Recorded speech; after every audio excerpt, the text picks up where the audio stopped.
Now I want to talk to author John Medaille. He is the author of the book Toward a Truly Free Market, and it's got some revolutionary ideas in it. John, welcome to the Young Turks. Cenk, thanks for asking me. Glad to be here. All right. John, let's start really broad. How do we go toward a truly free market? Well, that's a great question. The one thing you have to understand first is that when we're talking about a free market, we're not actually talking about capitalism. In fact, you can believe in a free market or you can believe in capitalism, but you cannot logically believe in both. Whoa, whoa, whoa. Okay. Now you're talking crazy stuff. All right. So everybody's having fun. So tell me, what's the difference? Well, what's the difference? In a free market is a market in where productive resources, where property is distributed through a lot of people and a lot of different levels of society, and that for making any given commodity, there's a vast number of firms and a vast number of choices. Capitalism is the opposite. It's where you concentrate power in a few hands, where you have a few big, giant companies that more or less control the economy. But why? Wait. You know, okay, but isn't that a matter of definition, though? I mean, I could define capitalism as, basically a free market where everybody's competing, et cetera. And what you define capitalism, I usually call corporatism, because that's where the corporations take over and try to kill the free market. Sure, and if you define capitalism as competitive system, then you will have a system where a lot of people are competing. And if you don't have a lot of people competing, then obviously you really don't have a free market. Right. So, okay, but, then it gets to a matter of definition, I guess. But, all right, so let's go based on your... So I interrupted you. Well, but let's say this, Cenk. The capitalism we have, regardless of how one defines capitalism in the abstract, the capitalism one actually sees in place is the capitalism of Walmart, is the capitalism that displaces small owners, that displaces any place for entrepreneurship. And that's the subject of my book. Call it what you like. I got you. Yeah. So then, whatever we want to call it, how do you get back to a free market? How do you get away from capitalism/corporatism, where Walmart, et cetera, are dominating and, in my opinion, wind up buying the government, et cetera? How do you get back to the free market? Exactly. Well, you could start by simply having the government enforce its own laws, which are already on the books. I mean, if it enforced the anti-monopoly laws, a lot of these entities would just go away. You could take advantage of the opportunities that you have as they come up. So, for example, in the recent meltdown of the financial industry, instead of just shoveling tons of public money into the people who caused the problem, we could have broken up those entities, those too big to succeed entities, and broken them up and distributed their assets, sold their assets off to the smaller regional banks. Well, John, one criticism that people would have of that is, well, in the old days when your market was basically the United States of America, well, okay, then you can get rid of monopolies and that helps competition, free market, et cetera. But now your market's the world, so if you bust up an American company, well, then you're hurting its competitive advantage versus other companies. Yeah, except for that, the problem is it isn't true. In fact, corporations are not economically efficient. They are politically efficient. That is, they aren't particularly good at managing their internal affairs, because internal to a corporation, it's like a socialist state. There is no market internally. Division A sells to Division B. They have to use the computing services, the corporate computing services and accounting services and all that. There's no pricing system within the corporation. It's all done by socialist planning. What corporations are good at, though, is getting political power and getting from the state subsidies and privileges and protections against any real competition. Well, let me throw a wild card at you. Now, Google's gigantic online. Some could argue it's near monopoly large, especially in terms of advertising online. So would you bust up Google? Well, it's a funny thing because the Internet, the promise of the Internet, was to create a great commons in which many, many people could compete. But the Internet so far has proven itself much easier to monopolize. And so we have a few big entities like Amazon.com, Google, Microsoft. They have dominated the businesses. Okay? And right. that has proved a problem. So that's a wonderful area for reflection and thought. What went wrong? Why isn't the Internet, why hasn't it developed as a commons in the way that it might have? Right. But, if you do go to Bust Up Google, which you're saying, so, you have to reflect on that. But if you did, then, it's possible that the new Google would be French or German or Chinese. And then what have we gained? And because China's not going to bust up their monopoly. Well, again, I think that's a wonderful question. And I'm going to say I don't have the answer to it because I am more worried today not about Google. I am worried about our ability to make things. Because in the end, we can get along without Google, but we can't get along without shoes, without houses, without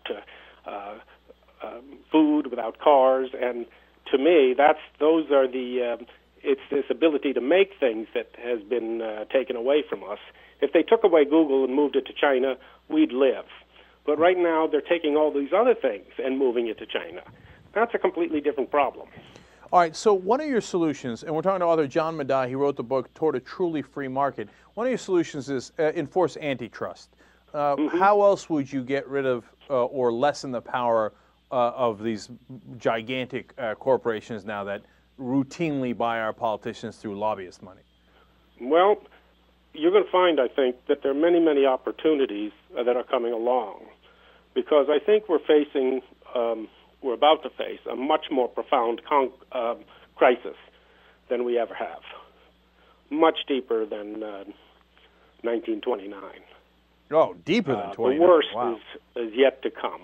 Okay? I thought I was a doomsayer. We will have to rebuild the economy from the bottom up.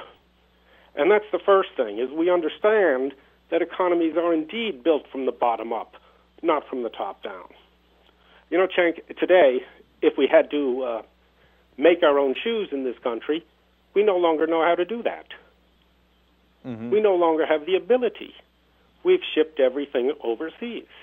Okay, John, then let me ask you about that. How do you solve that? I mean, they make the shoes cheaper in China, so what are you going to do? Well, one, you have to examine the basis on which the free trade ideology is built. And when you examine it, you find it just isn't true. It just isn't true. It does not lead to the kind of overall development that people say it does. Really? But look, I'm not easy to peg in terms of these liberal, conservative, neoliberal, whatever paradigms, right? So, I mean, as I see China, I see, certainly there are a lot of abuses, and their standards, whether they're environmental standards, labor standards, are nowhere near where we want them to be eventually.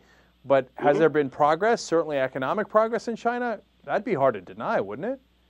Well, as a matter of fact, I think China has laid the basis for its own destruction. China had a wonderful opportunity.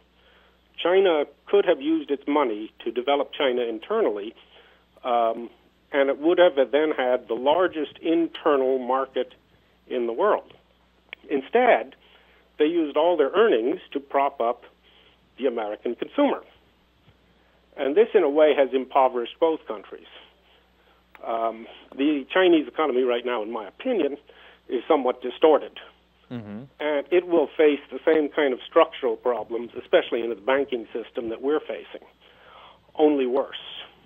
I think China has some structural problems. They missed this wonderful opportunity to improve China, and instead have kind of they've developed 1/3 of the country, but they've overinvested in real estate and infrastructure that they don't need, and ignored 2/3 of the country. Yeah, look, by the same time. But when you're developing a country as large as China, and you're unfortunately they started out so behind in some ways from Europe, America, etc. you're not going to get it perfect, and of course you're not going to do the whole country at once. It's that, look, I'm not buying it, to be honest with you. I think, yes, of course China has some problems, and in the short term they're going to have some significant bumps on the road, but of course they've made economic progress, and so has India. And, I'm not saying that they have made it in a way that's optimal or even equal, and you're getting a stratification over there as you have over here of the rich and the poor, and then that is not a good idea in terms of equilibrium.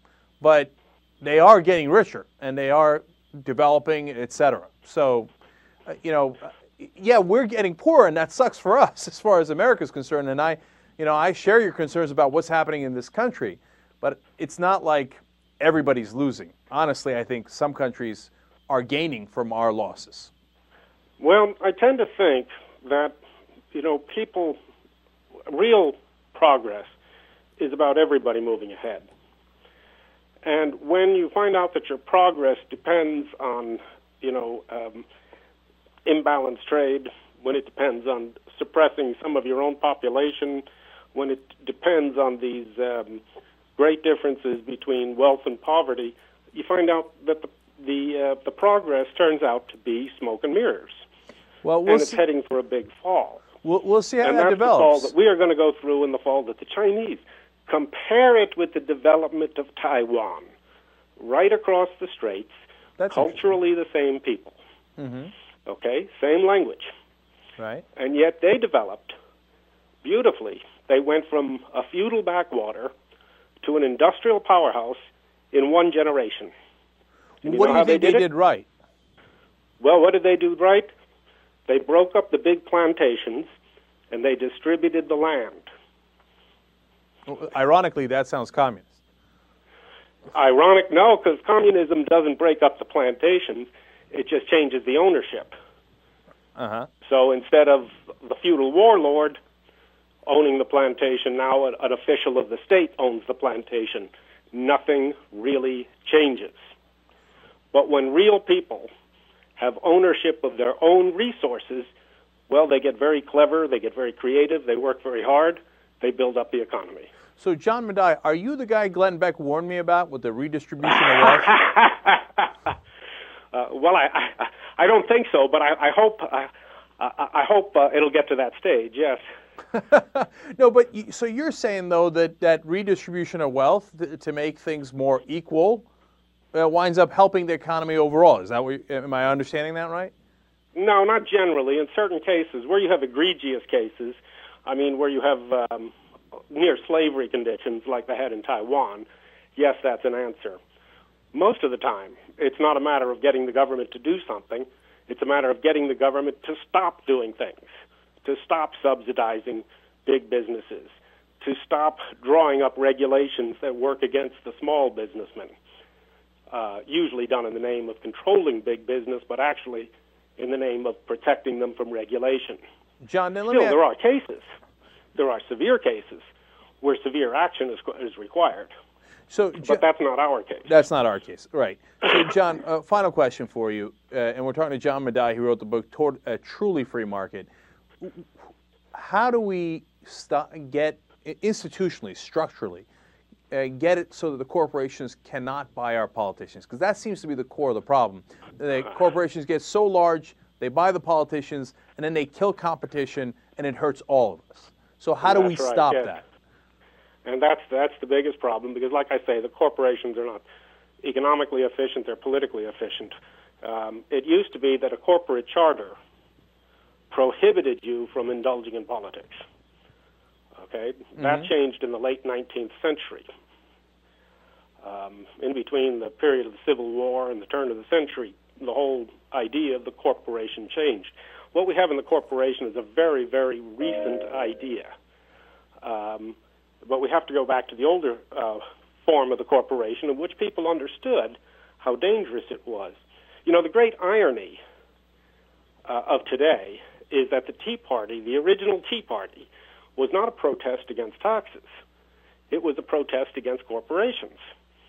In fact, it was protesting the tea bill of 1773, which had removed the tea tax, but had given the East India Company a monopoly on the tea trade.